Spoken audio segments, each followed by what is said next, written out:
Hola, ¿cómo están? Espero que estén muy bien. Me da mucho gusto saludarlos, estar presente con ustedes una semana más. Y pues en esta ocasión continuamos con nuestra serie que estamos viendo sobre el estudio de Filipenses. Ya la semana pasada iniciábamos con esto, tenemos nuestro segundo episodio el día de hoy. Y para recapitular un poco de lo que veíamos la semana pasada, bueno, dábamos una breve introducción de este libro, de cómo se desarrolla, que Pablo lo escribe desde la prisión. Hablamos de la alegría de Pablo al pensar en la iglesia, cómo pedía por ellos. Hablábamos también acerca de estas personas que predicaban, pero por razones diversas. Si se acuerdan, aquellos que lo hacían con intenciones puras y los que lo hacían por una competencia, por sacarle ventaja y, como lo dice él, que le resultaran más dolorosas las cadenas. Y bueno, que sin embargo, a pesar de esto, pues Pablo se gozaba, porque sin importar lo que los motivara, pues el evangelio se iba expandiendo a más personas. Entonces en él había gozo. Y cerrábamos hablando acerca de que su confianza en las oraciones de los filipenses y obviamente en Jesucristo darían como resultado su libertad. Y ahí nos quedamos la semana pasada. Y bueno, hoy vamos a continuar ya con los últimos versículos del capítulo 1 y vamos a ver los primeros 4 del capítulo 2. Es lo que vamos a ver en este día. ¿De acuerdo? Entonces, el recordatorio, amigos, tengan sus Biblias allá a la mano para que me estén acompañando en la lectura, y si pueden tener alguna que sea en Nueva Traducción Viviente, pues mucho mejor, que es la versión que estaré leyendo. Muy bien, tenemos, o donde nos quedamos la semana pasada, penúltimo subtítulo de este capítulo 1 que lleva por nombre Pablo vive para Cristo, y va del versículo 20 al 26. Voy a leerles primero hasta el 24, ¿de acuerdo? Dice así: tengo la plena seguridad y la esperanza de que jamás seré avergonzado, sino que seguiré actuando con valor por Cristo, como lo he hecho en el pasado. Y confío en que mi vida dará honor a Cristo, sea que yo viva o muera. Pues para mí, vivir significa vivir para Cristo y morir es aún mejor. Pero si vivo, puedo realizar más labor fructífera para Cristo, así que realmente no sé qué es mejor. Estoy dividido entre dos deseos. Quisiera partir y estar con Cristo, lo cual sería mucho mejor para mí, pero por el bien de ustedes es mejor que siga viviendo. Bueno, en los versículos 20 y 21 inicia hablando de una convicción que tiene él, que deberíamos tener nosotros, y es que su vida daría honor a Cristo, ya sea que viviera o que muriera. Es decir, él sabía, a pesar de que unos versículos atrás, en lo que nos quedamos la semana pasada, él habla de su convencimiento sobre la libertad, también sabía que existía la posibilidad de que él fuera martirizado, obviamente morir, pero aún así él tenía muy claro algo: su vida era para Cristo. Y como lo dice la Reina Valera, que quizás es la versión más conocida y es de los versículos más conocidos de Pablo, al menos en este libro, aún morir era ganancia. Dice: para mí el vivir es Cristo y el morir es ganancia. ¿Y por qué? Podríamos preguntarnos, ¿por qué dice, por qué cree que morir era ganancia para él? O, como lo dice en la versión que leímos, que era aún mejor que vivir. Escuchen esto porque es muy interesante, y pongan atención porque también es algo un tanto complejo, se podrá decir. Bueno, la respuesta a esta pregunta es sencillamente porque Pablo no vivía para sí mismo, para su honor, para sus deseos, para su promoción, su reconocimiento, como otros que predicaban del nombre de Cristo. Pablo no vivía para él, sino que vivía para glorificar a Cristo. Así que Pablo sabía que si Jesús decidía en algún momento que una forma de glorificarle era a través de su muerte, él estaría contento con esto. Igualmente, esto aplica para nosotros, se debe aplicar así, que nosotros no vivamos para satisfacer nuestros deseos, mucho menos los deseos de la carne, que no vivamos sirviendo en una iglesia, por ejemplo, pero para un reconocimiento propio, sino que todo lo que hagamos, como lo veíamos en aquel tema que he venido retomando en esta serie de Por los siglos de los siglos, que lo que sea que hagamos sea para la gloria de Cristo. Todo. Pablo lo sabía, Pablo lo vivía, más que saberlo, lo vivía. Desde que despertaba hasta que dormía, él vivía glorificando a Cristo. Y para él, como debería ser para nosotros, morir era una ganancia por dos razones. Una, su muerte por la causa de Cristo glorificaría a Jesús en sí misma. Y dos, el estar en la inmediata presencia del Señor. Esa era una ganancia, quizás la mayor ganancia para Pablo. El estar ante Dios. Al punto de que dice en el versículo 22, no sé qué es mejor acerca de vivir o morir, porque dice, para mí morir es una ganancia, es mejor, veré cara a cara al Señor, pero si sigo vivo, puedo realizar más labor fructífera para Cristo.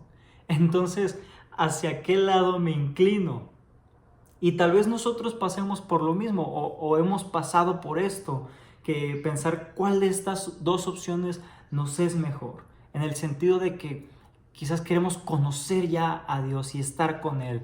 Tal vez nos ha pasado en algún momento, no sé, en alguna oración de esas que son más profundas que lo habitual y decimos, Dios, quiero conocerte, quiero ya estar contigo. Y hemos quizás pasado por esto, ¿verdad? De decir, Dios, ya quiero verte. Y encarnamos lo que dice Pablo, morirme será aún mejor porque estaré cara a cara contigo. Pero a la vez hay cosas que hacer aquí en la tierra para su gloria. Así que mientras vivamos, hagámoslo para el Señor y su obra, esperando paciente y gozosamente el día que Él decida venir por nosotros o por su iglesia completa. ¿De acuerdo? No esperemos a morir para conocer a Cristo, sino que vivamos dándolo a conocer a los demás para que más gente pueda estar con Él el día que venga por su iglesia. Eso sí, lo que definitivamente no debería pasar en nosotros como cristianos es el temer a la muerte. Eso es algo que nosotros no podemos hacer, no debemos el temer a ella, porque finalmente es una ganancia para nosotros y para la gloria de Cristo. Y miren, es, creo yo, perfectamente normal que sintamos algún miedo, alguna angustia al momento, sobre todo de ver la muerte de cerca. Pongamos algún ejemplo, que tengamos alguna enfermedad que pueda avanzar y escalar hasta la muerte. Y es normal que de primer momento sintamos ese miedo, que esa angustia de decir, no puede ser, voy a morir, es posible que muera por esta enfermedad.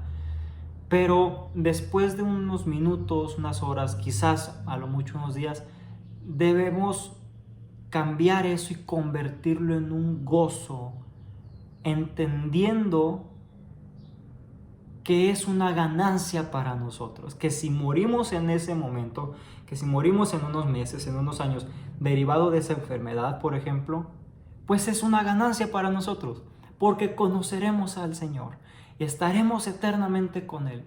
Por lo tanto, sea esta o sea cualquier situación, no debemos temer a la muerte, porque es algo que incluso Dios mismo da, como lo dice en Job, si lo menciona Job, que Jehová dio, Jehová quitó, sea su nombre bendito. Entonces, si Él nos da la vida, glorifiquémosle. Si Él nos quiere dar la muerte, pues gloria a Él también, porque es una ganancia y porque le estamos glorificando con ella. ¿De acuerdo? Luego, versículos 23 y 24, sigue hablando de esta idea y menciona que está dividido entre dos deseos: partir y estar con Cristo, o seguir viviendo para continuar llevando fruto a través de su obra, tanto para la iglesia de los filipenses como para demás personas. Y mira, quizás sea algo un tanto fuerte lo que voy a comentar, así que lo trataré de explicar bien.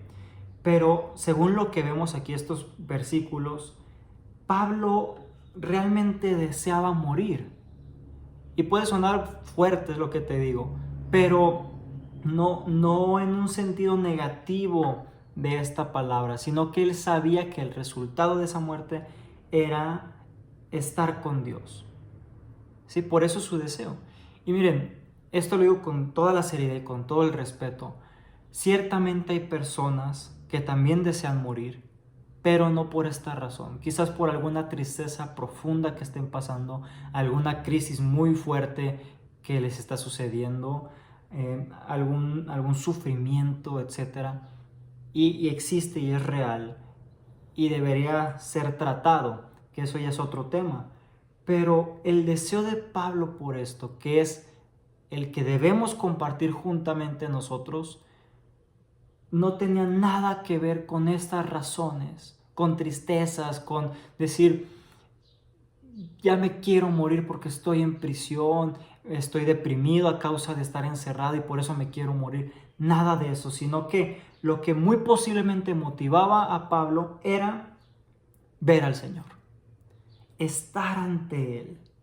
Porque esto significaba, uno, que ya había acabado la tentación y el pecado del mundo. Y dos, que podría estar con Cristo de una manera más cercana y mucho mejor de lo que lo podría estar aquí en la tierra. Aún con esto, a pesar de todo esto, él termina diciendo en el párrafo, por el bien de ustedes, es mejor que siga viviendo. Él sabía y entendía que su obra aún continuaba, porque la iglesia y las personas de afuera le necesitaban o necesitaban a Dios a través de él. Así que digamos que él deja su profundo deseo de partir con el Señor por causa de aquellos que aún le necesitan. De hecho, como un paréntesis, una buena noticia, sí logra ver a los filipenses después. Si sale del encierro y se da la oportunidad de que él vuelva con los filipenses, entonces pudo ayudar, aunque ya no está quizás explicado del todo, sí vuelve, sí les ayuda, sí ayuda con el crecimiento de la iglesia. Y sobre este punto, está bien que queramos en determinado momento partir con el Señor, si es por las mismas razones que motivaban a Pablo, pero por el bien de los demás, por seguir llevando el Evangelio y alcanzar a más gente, por ayudar a nuestros hermanos, ayudar en el cuerpo de Cristo, es mejor que sigamos aquí sirviendo. Vivamos para la gloria de Dios y el día que en su voluntad esté el llevarnos, pues gloria a Él, habremos ganado, mientras aquí estemos sirviéndole. Y para cerrar con este subtítulo, versículos 25 y 26. Al estar consciente de esto, estoy convencido de que seguiré con vida para continuar ayudándolos a todos ustedes a crecer y a experimentar la alegría de su fe. Y cuando vuelva, tendrán más razones todavía para sentirse orgullosos en Cristo Jesús de lo que Él está haciendo por medio de mí. Bueno, a pesar de su gran deseo de partir que ya venimos comentando, vemos que él estaba convencido de que seguiría con vida. Y esto tenía el objetivo de seguir ayudando a la iglesia. ¿A qué? A crecer y experimentar la alegría de su fe.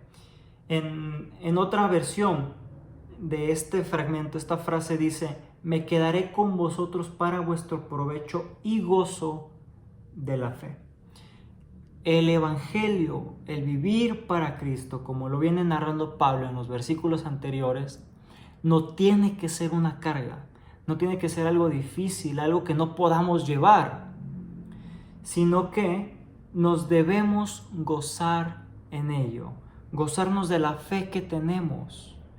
Esto se lo afirma Pablo a la iglesia y lo mismo queda para nosotros. Hay que gozarnos en la fe que tenemos, confiando en que es verdad y que un día estaremos ante el Señor. Y finalmente pasamos al último fragmento de este capítulo que lleva por nombre Vivan como ciudadanos del cielo. Se los va a leer completo, versículos 27 al 30. Sobre todo, deben vivir como ciudadanos del cielo, comportándose de un modo digno de la buena noticia acerca de Cristo.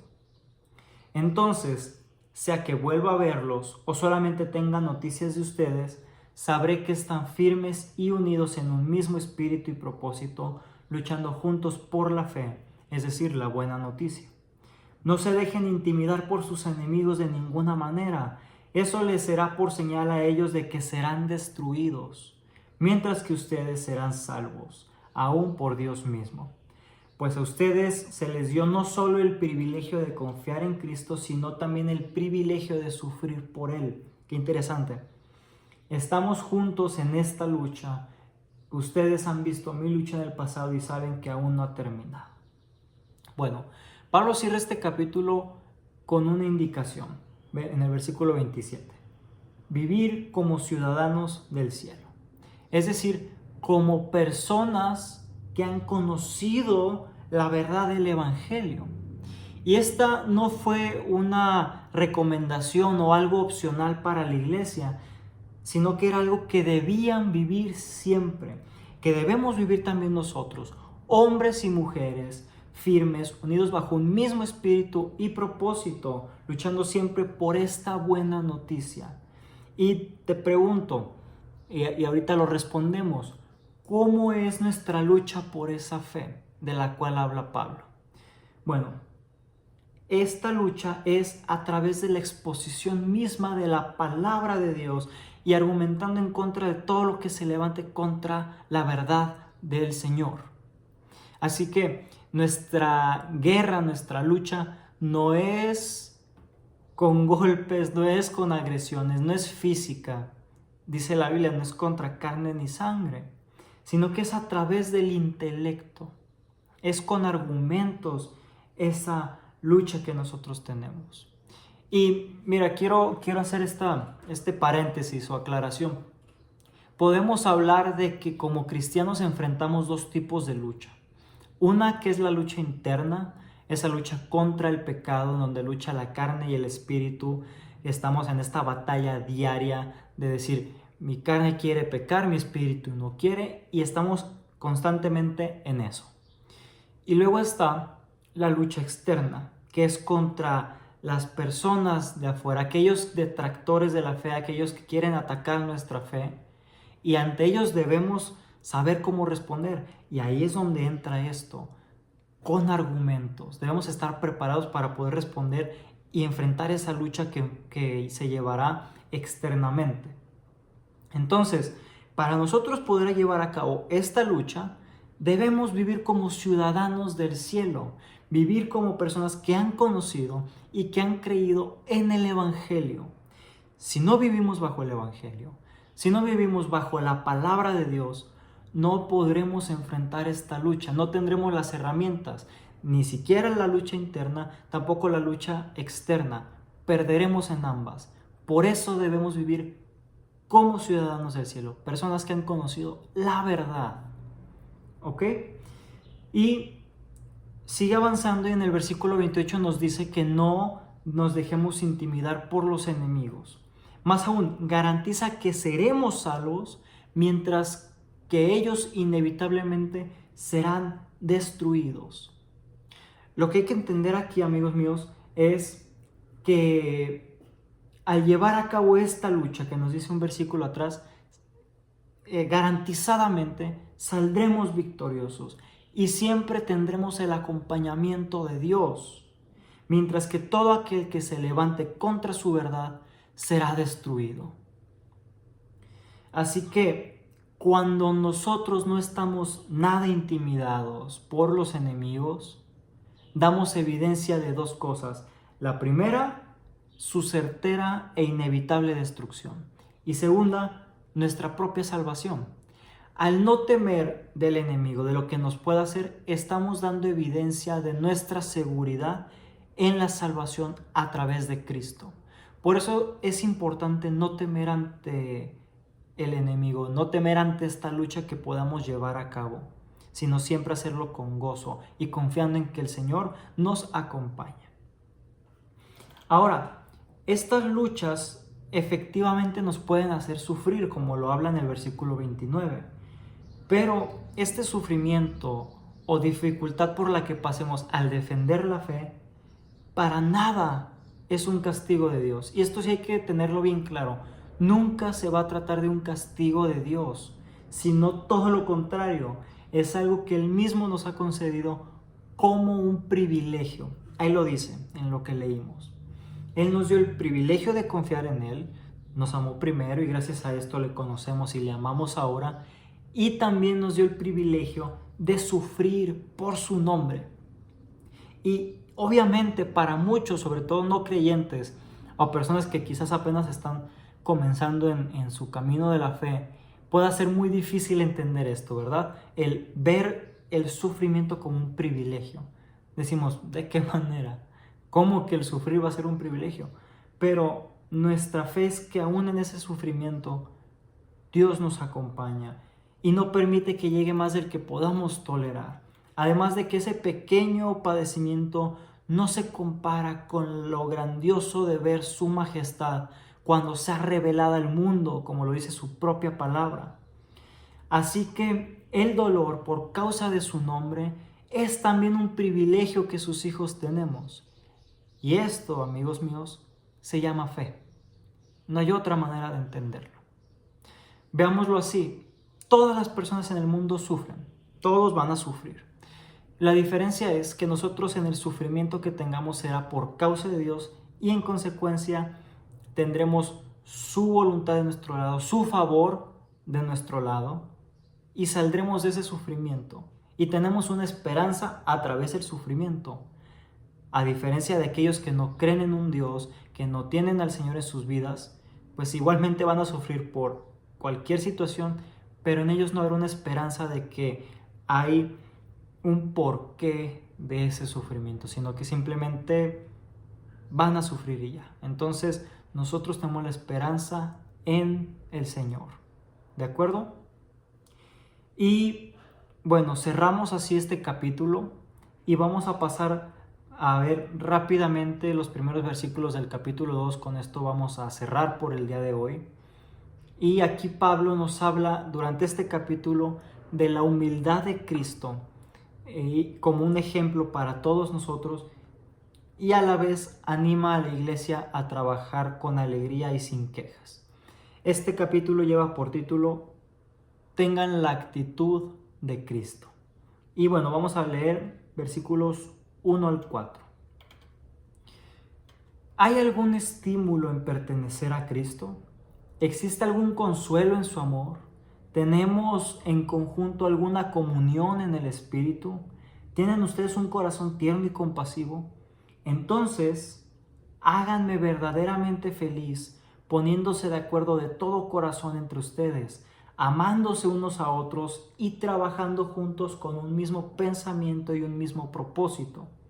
No sean egoístas, no traten de impresionar a nadie, sean humildes, es decir, considerando a los demás como mejores que ustedes. No se ocupen solo de sus propios intereses, sino también procuren interesarse en los demás. Muy bien. En el versículo 1 nos habla de preguntas, las cuales nuestra respuesta debería ser sí. ¿Hay algún estímulo en pertenecer a Cristo? Sí. ¿Existe algún consuelo en su amor? Claro. ¿Tenemos en conjunto alguna comunión en el Espíritu? Por supuesto que sí. ¿Tienen ustedes un corazón tierno y compasivo? Debería ser, ¿verdad? Entonces sí. Ok, entonces, en consecuencia de esas respuestas positivas, debemos ponernos de acuerdo entre nosotros como iglesia, amarnos y trabajar juntos en un mismo espíritu. Y algo interesante que dice Pablo, o la forma en la que nos pide Pablo que nos amemos en el versículo 2, no es un amor filial, un amor como amigos. La palabra que él usa en esta parte, se las quiero volver a leer. Háganme verdaderamente feliz, poniéndose de acuerdo de todo corazón entre ustedes, amándose unos a otros. En el griego, esa palabra que usa, que se traduce como amándose, es la palabra ágape. Y miren, quizás en algún momento veamos un tema más profundo sobre el amor, pero ahorita de manera muy rápida les explico esto. A diferencia del idioma español, para los griegos existen 4 maneras de referirse al amor, 4 tipos de amor que van enfocados o van en pro de a quién va dirigido ese amor. ¿Cuáles son? El amor filios, el amor filial, que es el amor entre amigos, el que tú le tienes a tus amigos del lugar en donde estés. Ese es un amor filial. Luego está el amor estorge, que es el amor que se da más entre la familia. Es ese que se tiene entre la propia familia, la forma en la que amas a tus padres, a tus hermanos, es ese amor estorge. Luego está el amor eros, que es el que se tiene por la pareja, por tu esposo, por tu esposa. Y finalmente está el amor ágape, que se puede decir es el mayor de todos. Es un amor sacrificial, un amor completamente entregado. De hecho, el amor al cual se refiere, con el que nos amó Jesús en la cruz, es un amor sacrificial. De tal forma que Pablo nos pide que ese mismo amor que tuvo Jesús en la cruz por todos nosotros sea el que nosotros demostremos por la iglesia. Un amor sacrificial, un amor entregado completamente por nuestros hermanos en Cristo. Solo así es como podremos trabajar en un mismo pensamiento y en un mismo propósito. Y bueno, finalmente en los versículos 3 y 4 da algunas indicaciones a la iglesia que quedan también para nosotros. No seamos egoístas, no busquemos impresionar a nadie con los dones que Dios nos ha dado, seamos humildes, no nos preocupemos solo por nuestros intereses, sino también por los intereses de los demás. Incluso dice que consideremos a los demás como mejores que nosotros. Y esta quizás es una de las partes más complicadas, ¿verdad? Pero todo esto que dicen ambos versículos es para lograr llegar a ese trabajo con un mismo pensamiento y un mismo propósito que describe el versículo 22. Necesitamos cumplir y tener esto para llegar a trabajar de esta manera unida con la iglesia. Entonces, para que haya esa unidad justamente en la iglesia, primeramente debe eliminarse el egoísmo, el ver solamente por nosotros. Luego, eliminar esa búsqueda del reconocimiento propio a través de lo que yo haga y sabiendo que todo es para Dios y yo soy solo un servidor suyo. Y tercero, ser humildes, ver a los demás como mejores. Y esta quizás es de las partes más difíciles porque van justamente en contra de lo que piensa el mundo. Para el mundo esto no es normal, no es digno de reconocimiento, el ver a los demás como mejores. Al contrario, queremos ser los mejores y que nos vean como mejores que otros en lo que sea que hagamos. De hecho, los antiguos griegos consideraban la humildad como un defecto, no como una virtud. Pero nosotros debemos entender lo que dice Pablo. Seamos humildes, veamos a los otros como mejores que nosotros mismos y trabajemos por la unidad de la iglesia. Así que, en conclusión de estos versículos, debemos cumplir con todo esto para que exista unidad en la iglesia. Yo te lo pregunto, ¿quieres que esto exista en el lugar donde te congregas? Que en vez de que haya críticas, de que se juzgue a los demás, de que haya apatía y cualquier problemática que pueda venir a tu mente, exista la unidad, exista la comunión entre el cuerpo de Cristo, existe esa amistad pura, verdadera. Bueno, hay que cumplir con estos versículos. No solo exhortar a que los demás lo hagan, sino nosotros mismos llevarlo en nuestra vida, cumplirlo en nuestra vida diaria, hacer esto. Así es como se va a alcanzar la unidad en la iglesia. El día que entendamos esto, todos, en ese momento es cuando veremos una verdadera comunión, una armonía completa en el cuerpo de Cristo. Mientras no. Bueno, vamos a dejar el episodio de hoy hasta aquí. Estamos apenas iniciando con el capítulo 2, pero la siguiente semana me gustaría enfocarme, profundizar lo más que se pueda en los versículos 5 al 11, que están muy interesantes, así que para no alargar demasiado ya el episodio de hoy, lo dejamos hasta aquí y la siguiente semana comenzamos con estos versículos y lo que podamos avanzar. Así que, como siempre te lo digo, espero que hayas aprendido algo, que algún conocimiento haya quedado en estos minutos y que lo puedas aplicar, que lo puedas llevar a cabo en tu vida, en tu iglesia y sobre todo eso, que te acerque también a Dios. Te lo decía la semana pasada, lo estaré reiterando, el objetivo de estos temas, más que generar aprendizaje en ti, es que despiertes una pasión por Dios y crezca tu comunión con Él, tu relación con Él, que se vea fortalecida. Si puedo servir en eso, ya es un triunfo. Así que bueno, como siempre te lo digo, te invito a compartir el video, a compartir el canal con más personas para que la verdad de la Biblia siga llegando a más gente. Si el Señor nos lo permite, nos vemos el siguiente jueves con un episodio más del estudio de Filipenses. Nos vemos la siguiente semana. Que Dios te bendiga.